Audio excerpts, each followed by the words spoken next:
Here on Treaty 7 territory, nestled in the Rocky Mountains with the mighty Bow River at an altitude of 1,309 meters. Born from coal dust in 1884 and ever-changing, this is Canmore, and we are Canmorites, and this is the Canmorite Podcast. Let's go.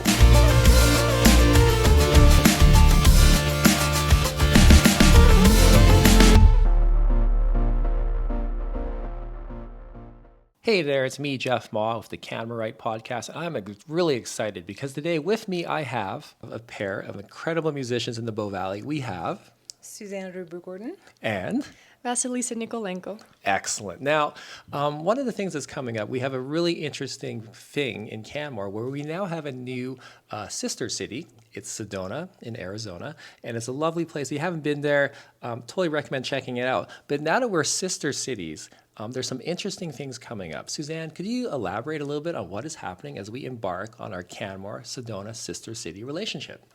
Yeah, so this is part of their artistic cultural exchanges. So, and the first of hopefully many, many to come. Okay. And the board there had, via Heather Walters, found out about something called the Rising Stars program that I've produced for about 22 years. Okay. And we're interested in bringing something like that to Sedona. They have a wonderful performing arts center there.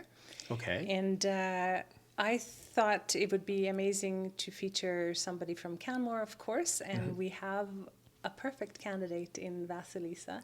Oh my gosh. Yeah, Vasylisa has also been representing the Bow Valley Music Festival for a few years now at provincials and won first prize up there in provincial classes in Edmonton. But she's a super dedicated, hardworking, artistic and dedicated person, and turning into a really wonderful young pianist. Okay, fascinating. So one of the interesting things about podcasts is you can't really see the person in front of you. So Vasylisa, how old are you? I'm 16. Okay, so you're 16 years old, and you're a little bit of like a mini star in my own family. My daughter plays the piano, and at the last festival in the Bow Valley, I believe Suzanne and Vasylisa, you guys played a duet at the end that literally left everyone speechless, and it was like so great. Tell me a little bit about your musical journey. For example, how long you've been playing piano, etc. Well, I started playing when I was 5, Okay. so it's 11 years now. It's going to be the 12th year. Yeah. Yes, I started when I was 5 in a Ukrainian music school. We have music schools. It's just like it's separate from a normal school. Yep. It's kind of an after-school program that. Yes, it has certain courses that you have to take also. So my parents enrolled me in that. My other siblings have also done some music, but just a short amount of time and not too. Yeah. Right. And so speaking with you guys prior, it does sound like you come from a very musical family. But I think one of the interesting pieces that you just alluded to is that you're from the Ukraine. What is it that brought you to the Bow Valley?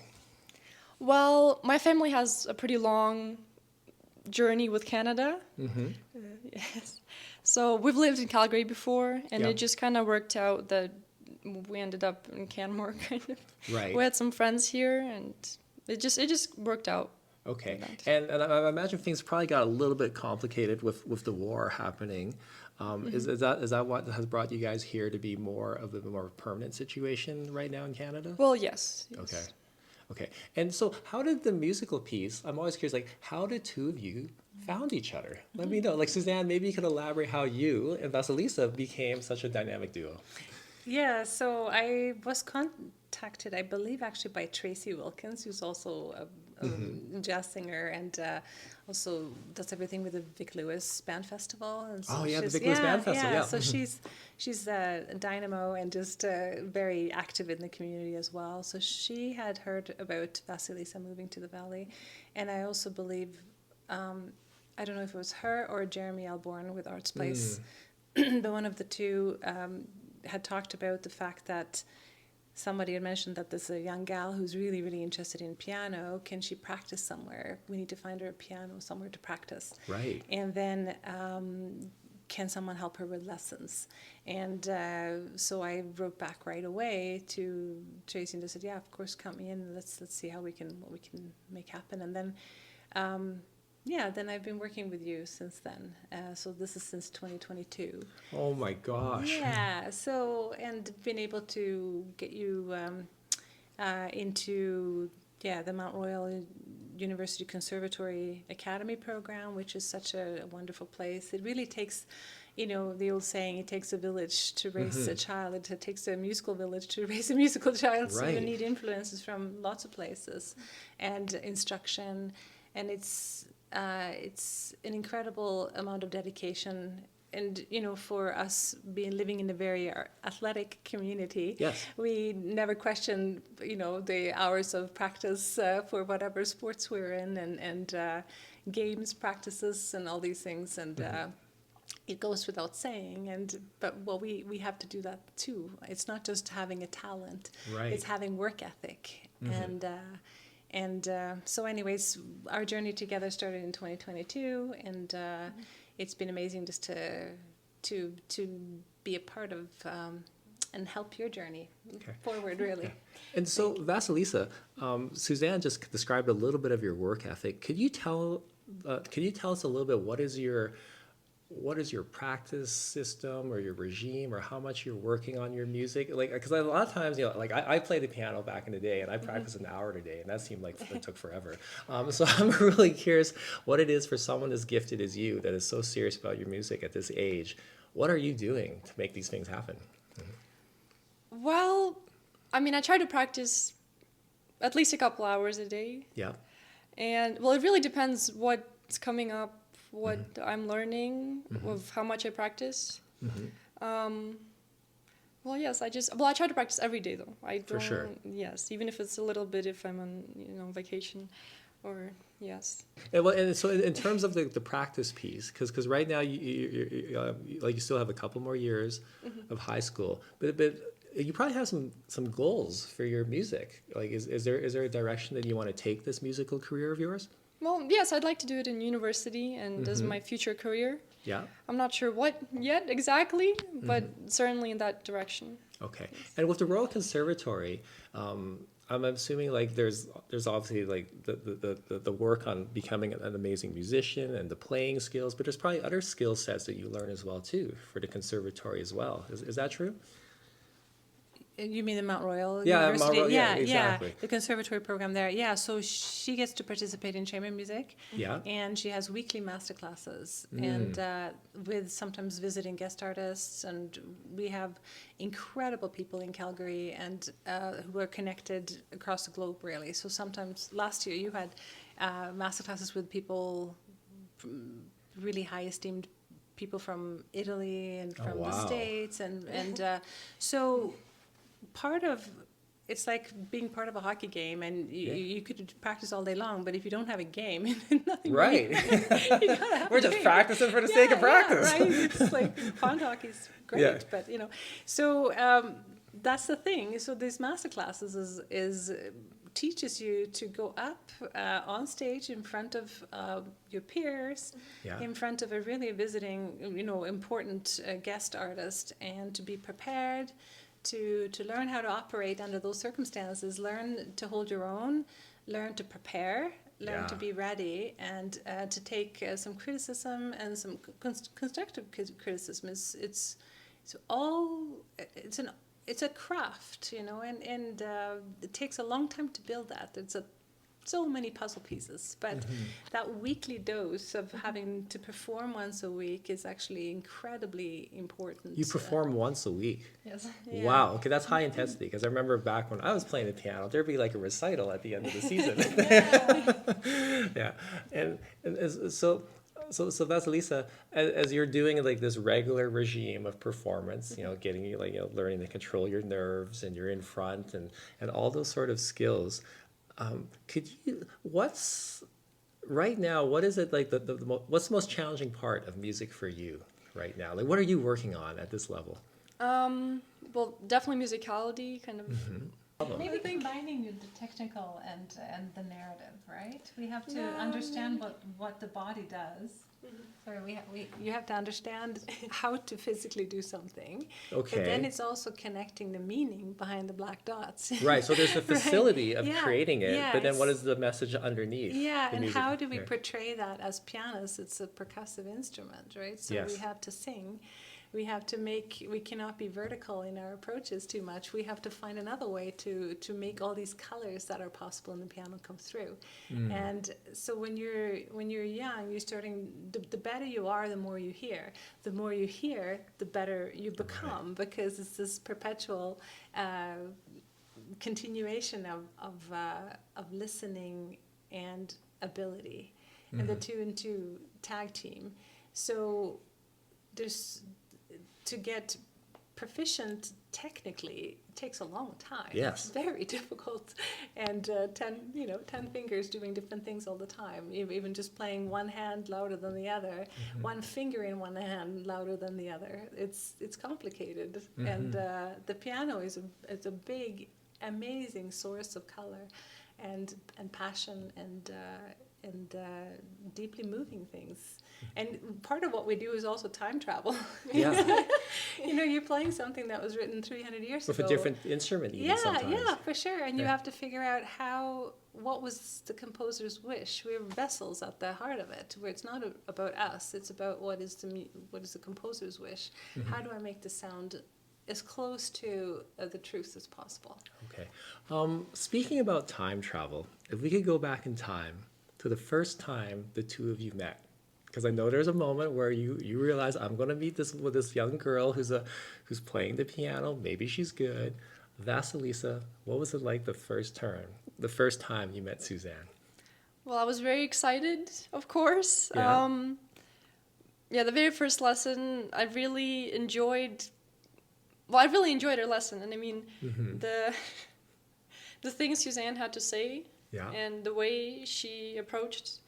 Well, I've never met her before, Right. and we just came up here and she listened to me, and it was very exciting. I mean, I haven't seen my teacher in a while before that, and it was exciting to actually have a professional listen to me Right. and work with me again. Wow. Yes. Okay. And Suzanne, obviously you heard about Vasylisa through like an email or a friend asking you to do a favor. What was your first impression of Vasylisa when you met her? Yeah, I was also excited, and but I thought that there was, there was immediate. I could tell that she had a high level of training from before. So Yeah. amazing work from your Ukrainian teacher, who you still work with online, Yes. and that's important to Continuity, mention. yeah. For sure. But there was also an inner resolve in you, and I could tell that you had a lot to say as a human, and a lot to say as a musician. Is just how do we get it out through our hands, right? And but I thought you had there's something really confident and clear about you, and so it was easy to it was easy to get right into the heart of the matter. Yeah, not complicated. It was just you were just really there to learn, and that's what I still love about working with you is that there's never any problem. We can address all sorts of things, and you're so receptive, which is great. Yeah. Okay. So in a moment, I think I'm dying to hear you play, and we'll get to that in a sec. But I really want to kind of come back to what's happening for the event that's coming. Could you please let the audience know what are the details for this initial event between Sedona and Canmore? Like where is it at, timing, etc. Right. So it's Sunday, September 7th at 7 p.m. starts at Artsplace, and Artsplace have donated the venue towards this fundraising. So that's huge thank you to them. We're of course all donating, or just doing everything for free. I have two musicians coming from Calgary, one who is an alumni of the Rising Stars program now, and she's somebody that I work with very, very often in my own trio, Maria van der Sloot. She's also a tenured violinist with the Calgary Philharmonic. And proud grandma moment here for me in Rising Stars, in that we also have Maria's student. Oh, right on. Alice Lee Yeah. coming. So we're joking about that, but it's when you run a program for over 20 years. There's you're a getting lineage into that you're getting arises. into the next generation. So that's going to be really special. And I could feel, I just want to say, I could feel the impact of when we did play, Vasylisa and I, when we played the Grieg Piano Concerto together. At the end of the Bow Valley Music Festival's showcase, there was an instant response to that, and so we have programmed that again. Oh, excellent. Yeah, so I'll rent a keyboard because there's no second piano, so we are battling with that, but it's Right. okay. But it's a fundraiser, and what's important for me to say here is that it's not just a fundraiser for this Rising Stars concert that's actually happening in Sedona on September 17th, but it's for future exchanges. Right. And spreading this artistic endeavor, especially from youth. So going into all kinds of different cultural, artistic endeavors in pursuits, not just classical music. It can be anything in the future. It can be dance, it can be visual art, photography, you name it.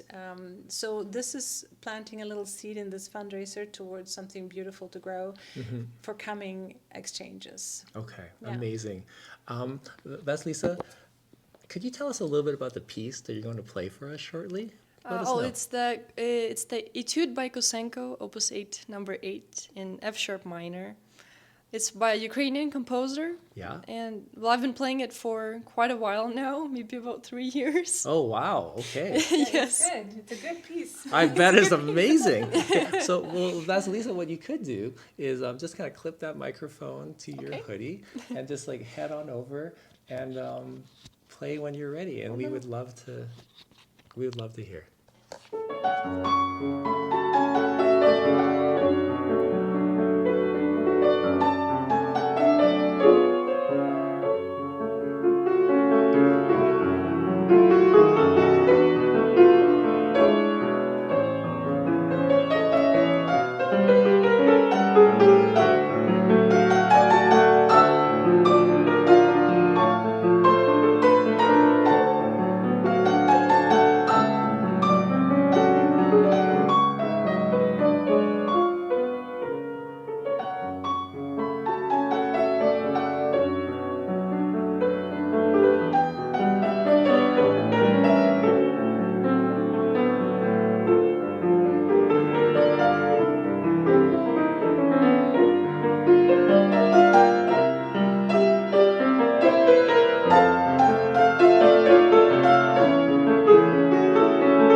Wow. So that was Vasylisa Nikolenko, 16-year-old musical phenomenon here in the Bow Valley, working with her lovely mentor, Susanne. And so yeah, Susanne Ruberg-Gordon and Vasylisa, they will both be playing at an initial fundraiser this upcoming Sunday, September 7th. It's at Artsplace. This is meant to highlight the rising stars of the Bow Valley, but set a flag for future exchanges for various other artists across the two communities, and it will be amazing. Suzanne, any last thoughts? Just come. Okay. And Vasylisa, is there anything else you'd like to share? Enjoy the music. Yeah. Okay, awesome. Thank you so much. You guys, that was such a pleasure. Thank you.